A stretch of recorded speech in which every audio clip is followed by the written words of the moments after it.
Louisiana Beer Review Special Edition Carlsberg Premium Elephant Pilsner Revisited.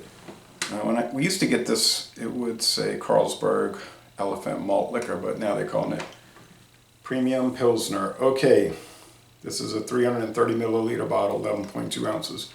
The ingredients are water, barley malt, and hops. So all malt. Now the website is showing rice, but apparently for the American version, the American export version, we're getting all malt, water, barley malt, and hops. St. Killian Importing, produced in Fredericia, Denmark, by Carlsberg Group. 7.2% alcohol. Was first introduced in Africa in 1955. Africa, named after the famous Carlsberg elephants at the entrance of their original brewery, which is the old brewery, no longer there. The elephants still are. And then introduced to the whole world in 1959, so they went worldwide with it in 59. It's cloudy in the bottle at least, green bottle.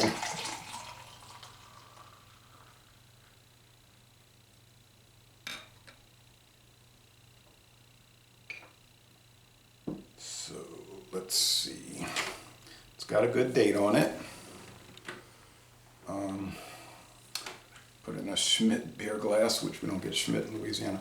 All right, so it's cloudy in the glass also, and it's pretty deep gold,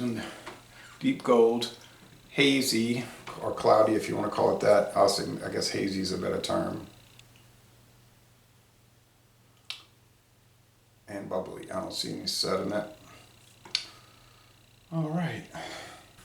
So definitely a strong Pilsner. Most Pilsners would be in the 4.5% air. You know, Pilsner Urquell's 4.4. Get some there in the 5, but 7.2 is definitely a strong Pilsner.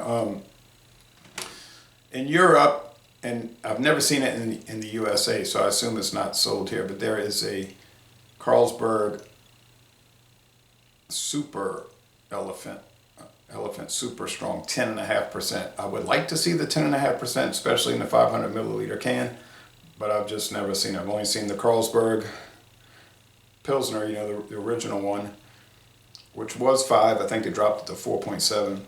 And then this one, which on the Carlsberg website, they're showing a can of this and it's 7.5. So 7.2 here must fluctuate, like I say, with rice over there, all malt here. All right, let's check out the all malt version. And I don't have bottles from years ago or cans, so there's no way I could cross-reference that and see if they did have the rice in it. Smells nice, like a Pilsner, the bready malt. A wonderful crackery, bready maltiness. Let's go with the taste. Cheers.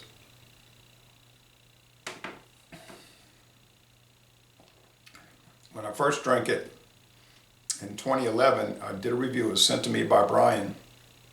He sent me the cans from Denmark. Well, thank you, Brian. That was really good.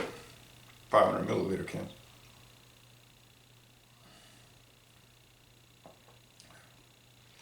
So we get cracker, honey. It's like a honey malt. That's a type of malt. There is that little malt liquor twang on, you know, that strong, if you want to call it alcohol twang.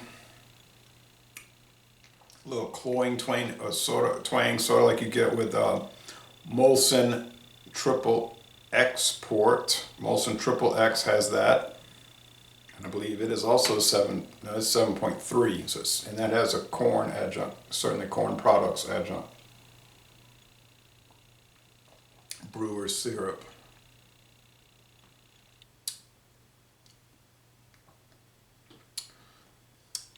Mostly dry finish, but not totally dry.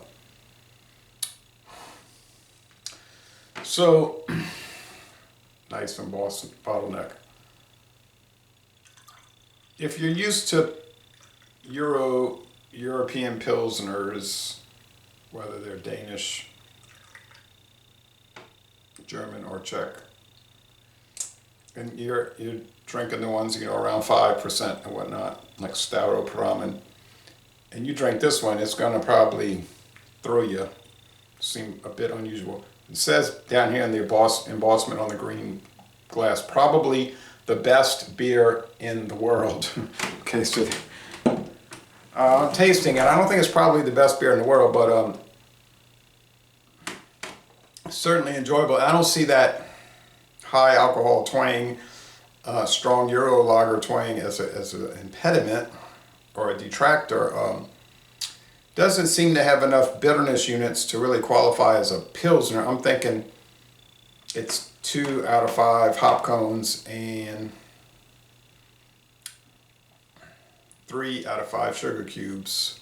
So it's more sugary than, more malty sweet than bitter.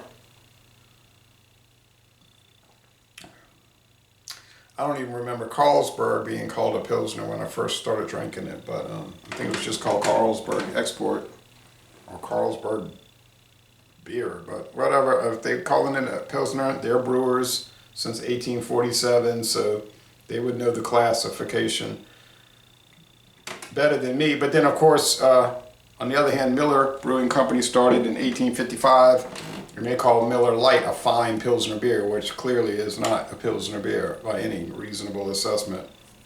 Might be a fine macro light beer. Okay, so score. This thing is really enjoyable. If I was looking to drink a strong lager beer, and many times I am looking to do that, usually 6% is a little better for me, but at 7.2 it's not too strong. This would definitely be one I'd reach for. I'm thinking 94 out of 100 now. I dread to see what Beer Advocate, Rate Beer, and Untapped, especially Rate Beer, is saying about it. You get on Rate Beer, they might be giving it a 5 out of 100. Some outrageous score, maybe lower, but it's certainly nothing like that. Our most excellent beer, maybe the classification's a little, a little funny on that, but anyway, 9.4 out of 10. You European lager fans, especially, let me know what you think about the Elephant. And if you've ever had the Elephant Strong, well, they call it Elephant Strong in Denmark, and it's like 6.2. They ought to call that version Elephant Barely Strong. But I would like to try the Super, whatever the name is. I believe it's Super at 10.2, 10.5. That would be something to see.